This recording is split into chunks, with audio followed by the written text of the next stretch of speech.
Bismillahirrahmanirrahim. Bismillah walhamdulillah wassalatu wassalamu ala rasulillah Sayyidina wa maulana Muhammad bin Abdullah wa ala alihi wa sahbihi wa mawalah, amma ba'du. Assalamualaikum warahmatullahi ta'ala wabarakatuh. Apa khabar penonton-penonton, pelajar-pelajar saya sekalian?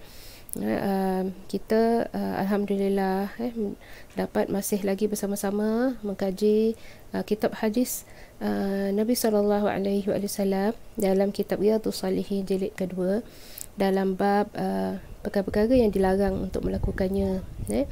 Pada minggu yang sebelumnya, Ustazah dah bincanglah tentang perkara-perkara yang tidak boleh kita lakukan di dalam masjid, perkara makruh, bertengkar dalam masjid, mengeraskan suara di dalamnya, menanyakan perkara-perkara yang hilang, ataupun kita mengiklankan perkara-perkara yang hilang di dalam masjid, kerana itu bukan perkara menjadi satu keperluan didirikan masjid. Kita dah bincanglah pada minggu yang sebelumnya.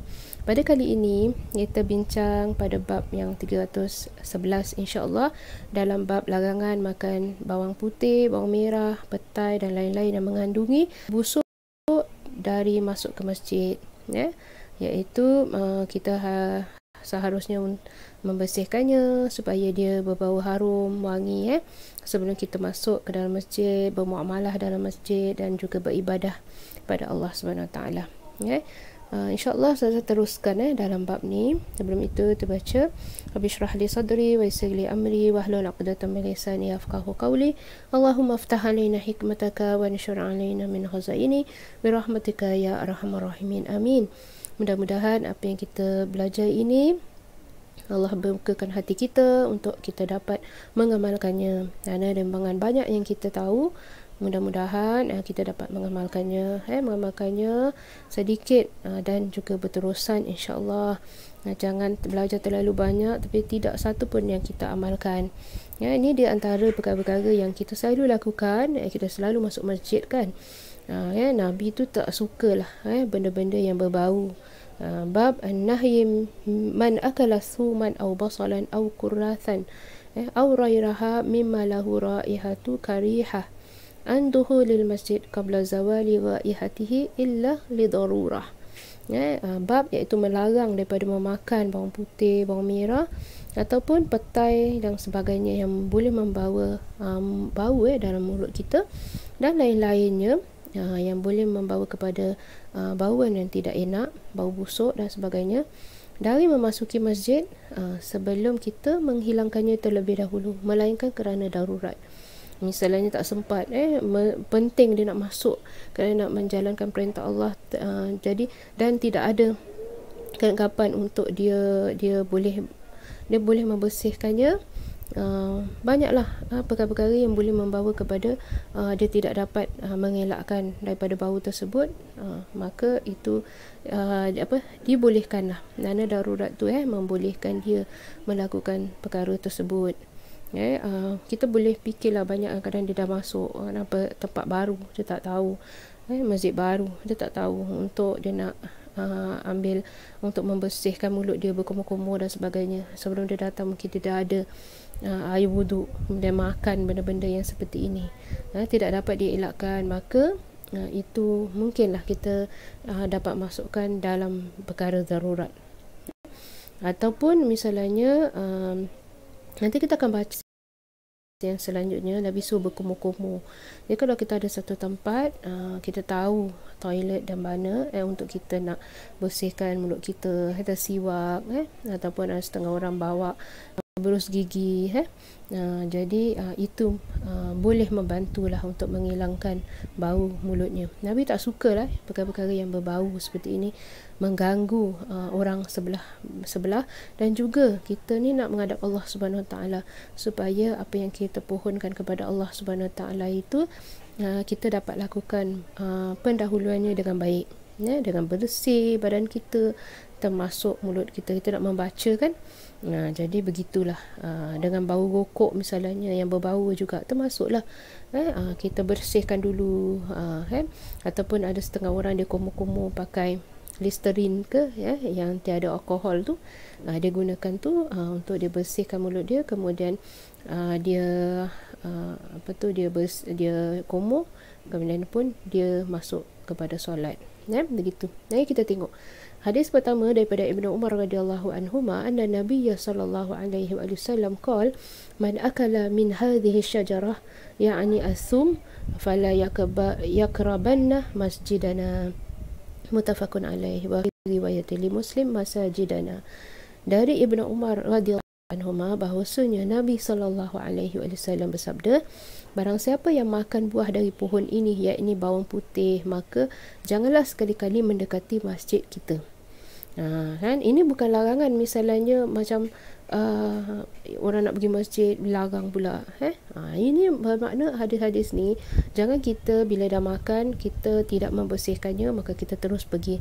Dengan manusia pun kita nak jaga, misalnya tak nak sampai berbau mengganggu orang lain, apalagi kita nak berbual dengan Allah Subhanahu Wa Taala, nak memohon sesuatu, nak berdoa kepada Allah Subhanahu Wa Taala. Jadi apa yang kita bincangkan kat sini dalam hadis ni memberi kita preparation sebelum kita masuk kepada solat. Hendaklah kita faham, ataupun sebelum kita nak masuk ke masjid, terutama kita nak masuk ke masjid, hendaklah kita faham bahawa kita mesti bersihkan mulut kita dulu, kan. Jadi berkumur-kumur dan sebagainya, ataupun kita gunakan pencuci mulut dan sebagainya, supaya tidak mengganggu orang lain dan juga tidak membawa kesan kepada diri orang yang berjumpa dengan kita, sebelah menyebelah kita, waktu kita masuk ke dalam masjid. Kemudian di sini diriwayatkan daripada Anas radhiyallahu anhu qala Nabi sallallahu alaihi wasallam, man akala min hadhihi syajarah fala yakrabanna wala yusalliyanna ma'ana, muttafaqun alaih. Dari Anas radhiyallahu anhu katanya, Nabi sallallahu alaihi wasallam bersabda, barang siapa yang makan buah dari pohon ini, iaitu bawang putih, maka janganlah mendekati kita dan jangan sekali-sekali bersembahyang bersama dengan kita. Nampak? Mendekati Nabi, jangan mendekati kita, para sahabat, para orang kawan-kawan kita, teman-teman kita, sampailah kita membersihkan dia dulu. Jangan sekali-kali bersembahyang bersama dengan kita. Bau mulut kita tidak menyenangkan. Jadi kadang-kadang ada orang dia suka je begitu, orang cakap pun jadi macam satu perkara biasa je. Adalah setengah gitu. Ada yang terlalu kecil hati misalnya kalau kita beritahu bau mulut kita. So kita nak kena jaga-jagalah bila kita makan perkara-perkara macam gini. Kita tengok bau nafas kita, berbau ke tidak. Jadi kerana itu jadikan satu habit lah dalam hidup. Bukan hanya untuk masuk ke masjid dan bukan untuk solat je, tapi untuk sehari-hari. Itu adalah kepribadian yang positif lah dalam diri, menjaga pernafasan kita. Mungkin daripada apa yang kita makan boleh membawa kepada bau mulut, kan. Bukan saja kita belum kita makan benda-benda yang macam gini, belum makan pun kadang-kadang ada orang berbau mulutnya. Jadi mungkin dari sistem pemakanan dan sebagainya. Jadi itu pun perlu kita ambil rendah lah, kata minta medically, tengok macam mana apa yang boleh membantu. Mungkin kadang-kadang ada dari air liur seorang boleh membuatkan kadang-kadang gigi mereka rosak dan sebagainya. Jadikan banyak gums daripada gigi mulut. Jadi itu bila Nabi ajar kita bersiwak, siwak setiap kali kita nak wuduk, kerana itu menunjukkan bahawa menjaga gigi menjaga anggota yang berkenaan dengan mulut dan lidah ini sangat-sangat penting. Kita bersihkan lidah kita setiap kali kita habis makan ataupun kita makan benda-benda yang kita rasa boleh membawa bau kepada mulut kita. Jadi itu satu perkara yang perlu kita ambil ingat. Kita muamalah, kita bergaul dengan manusia, kita bergaul dengan sahabat-sahabat kita, keluarga, ahli keluarga, suami dengan isteri, itu semua kita harus jaga. Jangan sampailah orang misalnya menegur kita, nanti kita tak boleh menerima. Manusia tu macam gini, dia tak suka orang tegur tapi automatically tak faham pula, tak tahu. Bisa samalah macam bau mulut, bau badan kita. Kita mesti nak tahulah bau badan, ada orang bau badannya, mungkin dia perlulah memakai misalnya bedak dan sebagainya, sebagai membantu diri dia. Bila dia bersebelahan dengan orang lain, dia tak rasa macam rasa tidak sedap. Kadang-kadang ada orang duduk sebelah kita, naik pengangkutan awam duduk sebelah kita, kadang-kadang kita tak boleh tahan. Ada wanita-wanita mengandung, kadang-kadang bukan bau busuk saja mengganggu, tapi kadang-kadang terlalu wangi sangat, tak tahu dari apa jenis bau-bauan pun boleh menusuk dan kadang-kadang boleh membawa mual bagi seseorang. Jadi kadang-kadang kita manusia ni kadang-kadang bila kita tegur dia tak boleh terima, tapi kadang-kadang dia sendiri tidak mau check. Kadang-kadang kenapa orang adakan banyak haruman badan dan sebagainya, kerana tempat-tempat demikian banyak mengeluarkan bau yang tidak enak. Sampaikan ada di tempat-tempat sulit pun dia ada certain sabun tertentu untuk dipergunakan, kadang nak buang bakteria dan sebagainya. Tu kita perlu ambil pedulilah. Kebersihan tu sebahagian daripada kehidupan orang Islam, rasa mesti nak bersih. Begitu juga bau mulut, dan begitu juga kita makan barang-barang seperti ini, buah-buahan bawang, bawang putih, bawang merah dan sebagainya, petai dan sebagainya. Kita tahu bila kita dah makan aja, kita pakai makan raw lah, maknanya tidak dimasak. Nanti Nabi ada sebut dalam satu hadisnya, yang lagi satu nanti kita akan baca, apa caranya untuk dibolehkan, kerana bawang putih, bawang merah ni satu keperluan orang nak masak kan. Penting, tak ada kedua-duanya tak jadi kebanyakan masakan kan. Nanti kita akan baca selanjutnya. Hadis yang seterusnya daripada Jabir radhiyallahu anhu, qala an-nabiy sallallahu alaihi wasallam, man akala thuman aw basalan faly'tazilna aw faly'tazil masjidana, muttafaqun alaih. Wa fi riwayah li Muslim, man akala al-basar was-thuma wal-kuratha fala yaqrabanna masjidana fa innal malaikata tata'azza mimma yata'azza minhu banu Adam. Sadaqah Rasulullah. Dari Jabir radhiyallahu anhu katanya, Nabi sallallahu alaihi wasallam bersabda, barang siapa yang makan bawang putih ataupun bawang merah, maka hendaklah menjauhkan diri dari kita, ataupun pula supaya ia menjauhkan diri dari masjid kita. Macam itu, jauhkan diri sampai dah bersih. Bukan bermakna saya nak ingatkan sangat-sangat, bukan bermakna kita datang masjid jauh daripada berjumpa dengan sahabat kita di masjid, tapi ini seruan supaya kita bertindak dulu, bersihkan dulu, perbaiki kita punya bau mulut kita terlebih dahulu sebelum kita masuk masjid dan jumpa sahabat-sahabat kita, teman kita dan jemaah yang lain. Itu ada satu persediaan. So dalam hidup mesti ada plan. Dah makan ni, boleh ke nak makan ni, teringin sangat tapi nanti berbau, ada yang berbau durian, tak boleh tahan, ataupun makanan-makanan yang lain, jadi memberi bau-bau yang tidak enak. So kita kena pastikan dulu bersih mulut kita, baru kita masuk ke masjid dan kita solat. Dalam riwayat Imam Muslim disebutkan bahawa siapa yang makan bawang merah, bawang putih dan petai, maka janganlah sekali-kali mendekati masjid kita. Ini maknanya macam buah-buahan yang mengandungi bau jugalah. Maka jangan mendekati masjid kita, kerana sesungguhnya malaikat itu merasa disakiti, yakni tidak enak perasaannya, sebagaimana merasa disakiti, yakni tidak enaknya perasaan anak Adam daripada bau-bau benda tersebut, bau-bau benda-benda itu. Jadi sebagaimana anak-anak ada maknanya orang manusia ni tak suka, begitu juga malaikat pun tak suka bau tersebut. Manusia lagi, malaikat pun akan lagi juga. Nak tunjukkan bahawa kita kebersihan tu dalam kehidupan orang Islam tu sangat-sangat penting, badan, anggota-anggota badan yang lain.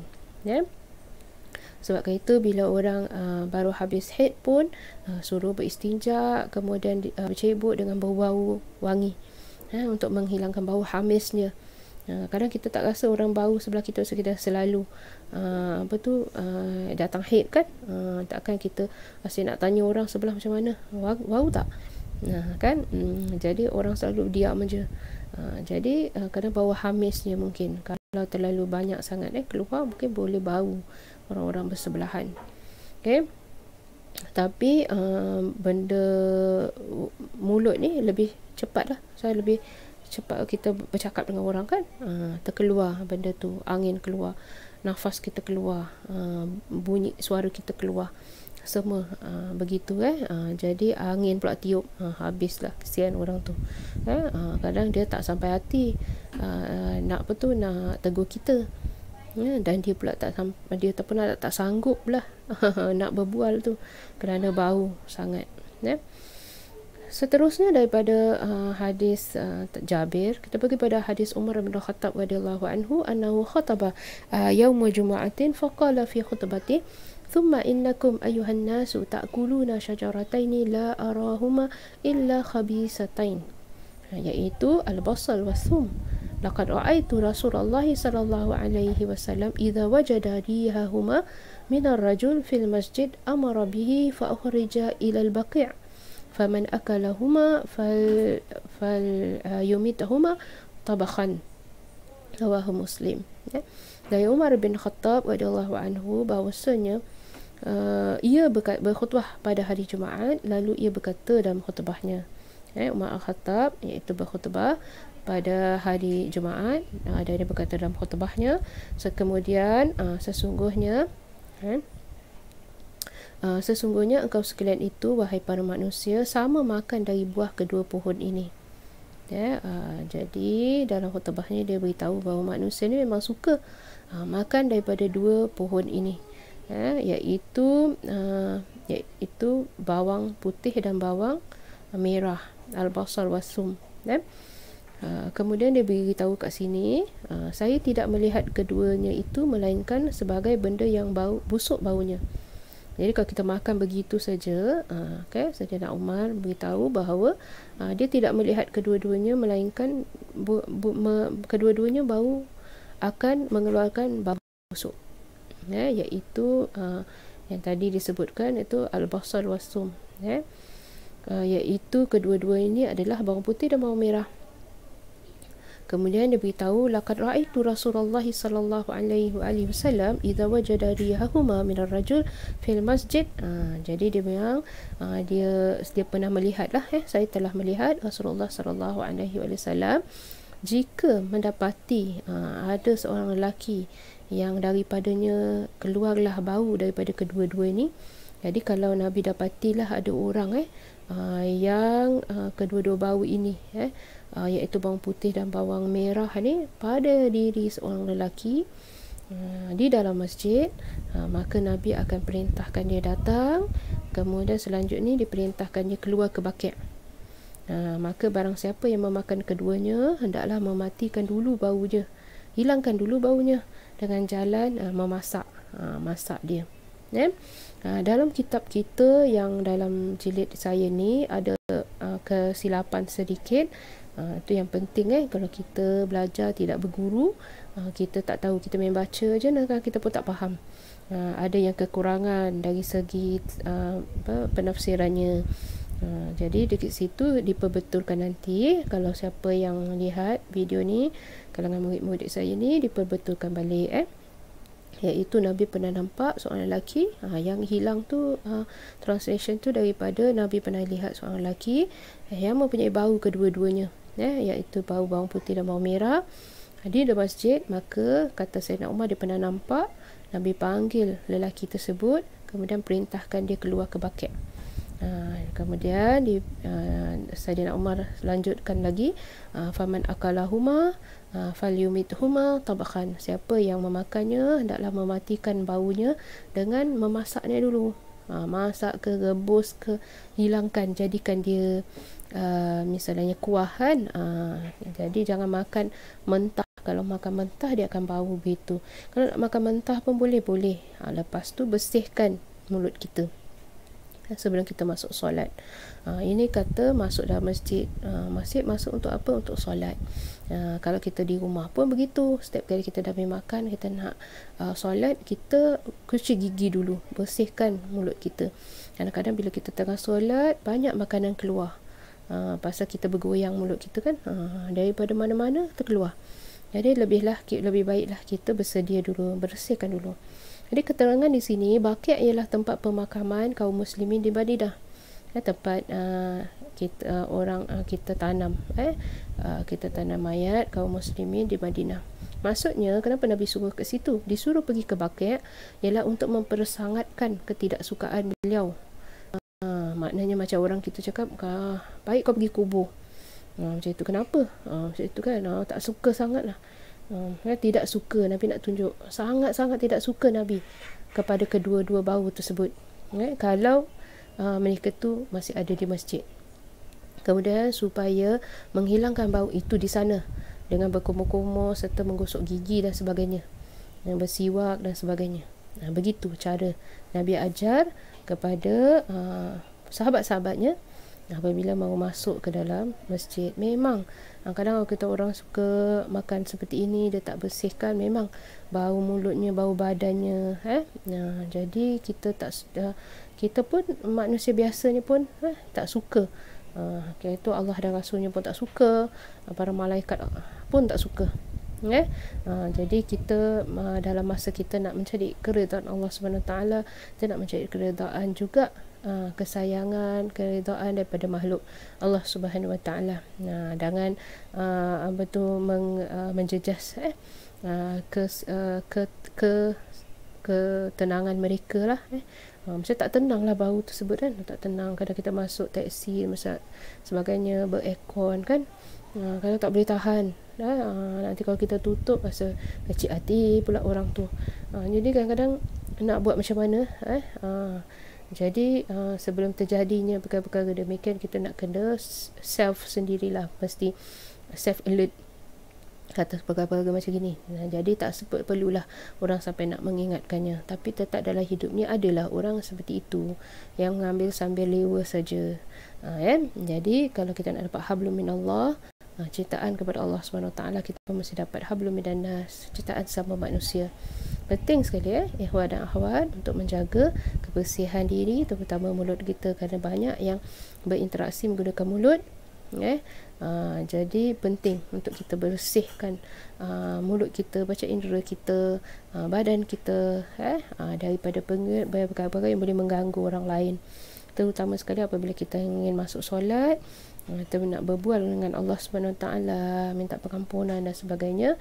Ini cara-caranya supaya kita ni mengelakkan daripada melakukan perkara-perkara yang tidak disukai oleh baginda Nabi kita sallallahu alaihi wasallam, iaitu beliau itu amat dicinta oleh Allah SWT. Apa yang baginda katakan kepada kita ni semua adalah wahyu yang Allah perintahkan kepadanya untuk mengingatkan kita supaya kita hidup ni kita ada sifat belas ihsan kepada orang lain, iaitu membantu, bukan sahaja membantu dari segi kewangan, membantu meringankan beban, iaitu membantu juga supaya dia tidak keluar daripada kita benda-benda yang membawa bau yang tidak enak sampai mengganggu ketenteraman orang lain. Saya rasa sampai di sini saja perkongsian Ustazah dalam perkara ini, dalam bab ni. Bab kita 311 ni kita cuma ada dalam 4 hadis berkenaan dengan perkara tersebut. InsyaAllah kita akan sambung lagi pada masa yang akan datang dalam hadis yang lain, insyaAllah. Diharap kita apa yang kita dah belajar ni dapat kita amalkan, kita hayati, kita amalkan, dan kita tahu mengapa diperintahkan kepada kita untuk melakukannya. Wallahu a'lam bishawab. Sampai sini. Astaghfirullahalazim, astaghfirullahalazim, astaghfirullahalazim. Subhanakallahumma wa bihamdika asyhadu an la ilaha illa anta astaghfiruka wa atubu ilaik. Bismillahirrahmanirrahim. Wal 'asri innal insana lafi khusr illa alladhina amanu wa 'amilus solihati wa tawassaw bil haqqi wa tawassaw bis sabr. Wa sallallahu ala sayyidina Muhammad wa ala alihi wa sahbihi wa sallam. Walhamdulillahi rabbil alamin. Wabillahi taufiq wal hidayah. Wassalamualaikum warahmatullahi taala wabarakatuh.